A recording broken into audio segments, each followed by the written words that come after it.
Qual foi o pior caso de negligência médica que você já viu? Quando eu tinha 22 anos, engravidei do meu primeiro filho sem perceber. Não apresentei nenhum sintoma devido à posição em que meu bebê estava. Ele estava completamente oculto nas minhas costas, o que resultou em um nascimento pélvico em 24 de junho de 2014. Acordei por volta das 7 horas da manhã com as primeiras contrações. Elas doíam e eu sabia que meu filho nasceria naquele dia. Ele estava uma semana adiantado e eu estava animada, mas assustada. Minha colega de quarto chamou a ambulância já que não tínhamos carro e morávamos algumas horas do hospital. Minha obstetra foi informada e concordou que eu deveria ir. Meu noivo e minha colega de quarto conseguiram uma carona com um amigo para ir ao hospital. Um pouco depois que eu fui levada pela ambulância, meu noivo entrou em pânico. Este também era o seu primeiro filho. Ele só me via chorando de dor pelas contrações. Quando cheguei ao hospital, a enfermeira não colocou o cinto de monitoramento para acompanhar as contrações, insistindo que eu não estava em trabalho de parto. Eu estava tendo contrações a cada 5 minutos. Eu não conseguia caminhar e só chorava de agonia. A enfermeira então tentou me dar alta, o que fez meu noivo se descontrolar. Eu literalmente não conseguia andar. Estava com uma dor excruciante.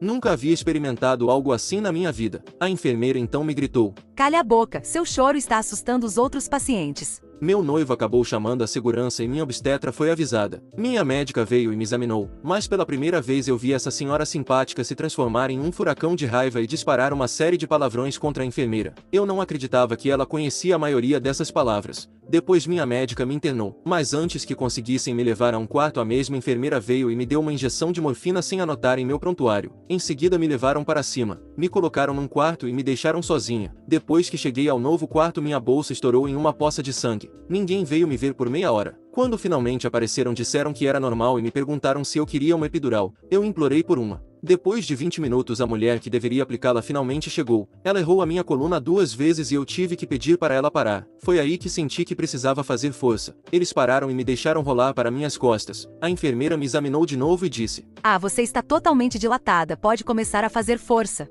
E saiu do quarto. Eu tive a sensação horrível de que algo estava errado. Tudo o que eu conseguia pensar era que eu precisava tirá-lo de dentro de mim agora. Agarrei as laterais da cama e fiz força o máximo que pude. Eu pude sentir quando a cabeça dele começou a aparecer. Eu parei, respirei fundo e fiz força o máximo que pude. Sua cabeça saiu. Meu noivo segurou sua cabeça e gritou por ajuda. A doutora, que ainda não tinha nem se preparado para o parto, disse: "Ó Deus." Foi quando outra contração me atingiu e meu bebê jorrou líquido amniótico sobre a doutora e meu noivo. Eu fiz força de novo e finalmente meu bebê saiu. No entanto, como ninguém tinha vindo me verificar quando a bolsa estourou 45 minutos antes, a placenta havia se desprendido e o cordão umbilical se enrolou no pescoço do meu bebê. Meu bebê estava roxo e não chorou. Quando ele finalmente nasceu, tiveram que levá-lo às pressas, fazendo com que eu entrasse em pânico e chorasse. Eu continuava perguntando onde estava meu filho. Perguntava se ele estava bem. Eu estava à beira de um colapso quando alguns minutos depois meu bebê foi trazido de volta para mim gritando, mas ainda com uma coloração entre rosa e roxo. Eu o segurei apertado e chorei. Agradeci a Deus por ele estar finalmente seguro em meus braços.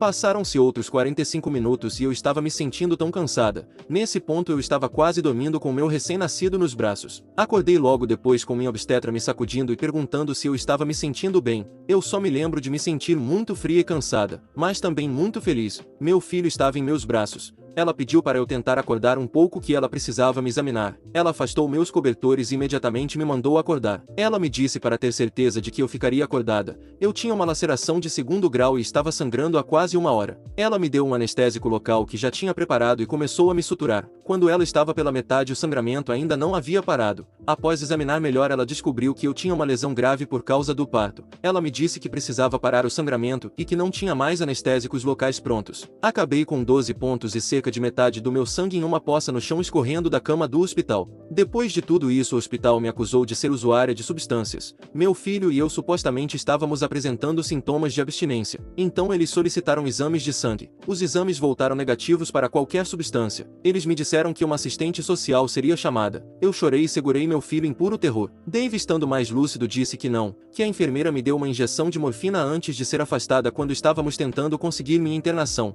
Ele foi até a enfermeira responsável e pediu para que checassem meu prontuário. Ela disse que não havia nada sobre a injeção ali. Ele insistiu e exigiu que verificassem a câmera e os medicamentos. A enfermeira conferiu. De fato, a enfermeira tinha dado baixa na seringa de morfina e cobrado cobrado do meu seguro por isso, mas nunca registrou em meu prontuário. Após ela ter administrado a medicação, a segurança do hospital teve que intervir. Fitas tiveram que ser assistidas e um caso inteiro se desenrolou. Nunca vieram falar comigo sobre isso e felizmente tudo acabou. Meu filho acabou se tornando um lindo menininho que agora tem 5 anos. Infelizmente agora eu revivo o mesmo terror toda vez que tenho que dar à luz devido ao trauma que experienciei. Próximo relato.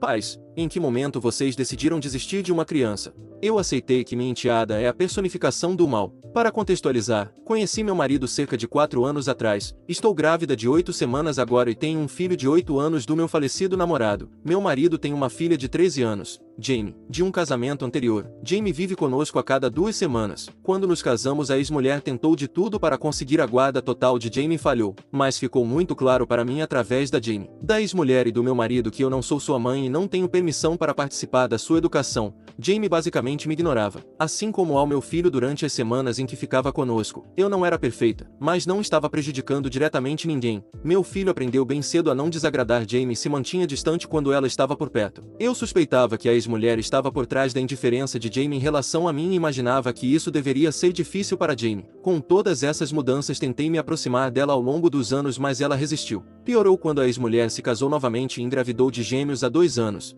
Ela começou a ignorar Jamie, tentou fazer com que meu marido ficasse com ela mais tempo e basicamente parou de ser mãe dela. Também não ajudou o fato de que o novo marido não gostava de Jamie e não tinha vergonha de dizer que não queria criar a filha de outro homem. Eu perguntei ao meu marido se poderíamos ficar com Jamie em tempo integral e tentar criá-la. Notei que sua saúde mental estava se deteriorando e que ela precisava de estabilidade. Sua ex-mulher recusou veementemente a sugestão. Então continuamos a vê-la apenas a cada 2 semanas. Os gêmeos nasceram há cerca de 1 ano e tudo piorou a partir daí. Parecia que Jamie estava passando por um inferno na casa da mãe. Quanto mais ela detestava a mim e ao meu filho, mais crises ela tinha toda vez que estava conosco. Quebrava nossas coisas e me insultava se eu tentava repreendê-la. Ela também dizia que a casa é dela porque o pai dela comprou e que nós somos apenas convidados. Ela gritava com meu filho, e até o agrediu algumas vezes, dizendo para ele ficar no quarto se não gostasse do jeito que ela o tratava. Quando eu disse para ela não tocar no meu filho, ela desafiou dizendo: "O que você vai fazer a respeito?" Meu filho passou a ter medo dela e pedia para eu levá-lo para a casa do pai do meu falecido namorado quando ela estava conosco. Conversei com meu marido sobre isso. Disse a ele que Jamie precisava de ajuda profissional porque não estava bem e nos tornava infelizes quando estava por perto. Então ela começou a fazer terapia e já se passaram 6 meses. Além disso, meu marido também não sabia o que fazer. Se tentava falar com ela sobre ser gentil conosco, ela se fazia de inocente. Ela dizia a ele que estava apenas brincando e abraçava e beijava meu filho na frente dele. Se meu marido tentava ser firme, ela fazia birra e o acusava de amar mais meu filho do que ela.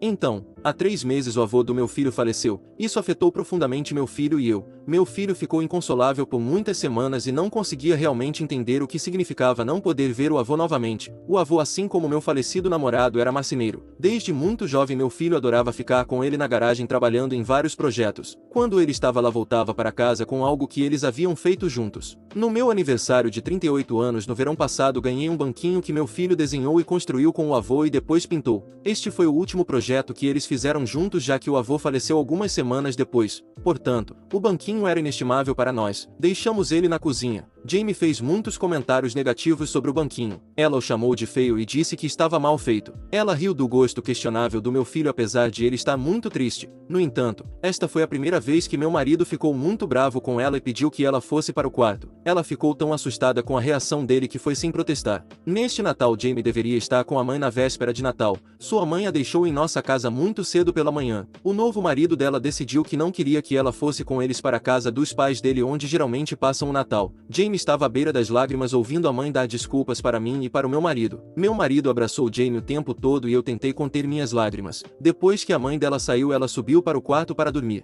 Eu também fui dormir, já que geralmente não acordamos tão cedo nos feriados. Meu marido foi para a academia e depois iria à estação de trem buscar meus pais que iriam celebrar o Natal conosco. Quando acordei na manhã seguinte, ouvi meu filho gritando e chorando no andar de baixo. Desci correndo horrorizada. Jamie decidiu quebrar o banquinho que meu filho tinha construído com o avô. Ela estava tentando jogá-lo na lareira quando me viu. Ela sorriu e disse que não queria móveis feios em sua casa. Eu a afastei e disse para ela ir para o quarto e tentei tirar os pedaços de madeira da lareira. Foi quando ela jogou um líquido escaldante no meu rosto. Era chocolate quente. Gritei de dor e meu filho começou a entrar em pânico. Então corri até ele para dizer que eu estava bem. Jamie ficou lá rindo. Levei meu filho para o andar de cima e voltei para ela. A agarrei com firmeza pelo braço e comecei a arrastá-la para o quarto onde tranquei a porta. Meu marido chegou em casa com meus pais. Pouco depois minha mãe me levou para a emergência e meu filho insistiu em ir comigo. Quando voltei para casa tinha uma queimadura de 2º grau no rosto e no pescoço. Meu marido estava muito bravo comigo por ter usado força para levar Jamie para o quarto. Ele disse que eu deveria ter tido compaixão sabendo quanto ela estava machucada pelo abandono da mãe. Eu disse a ele que já tive o suficiente disso.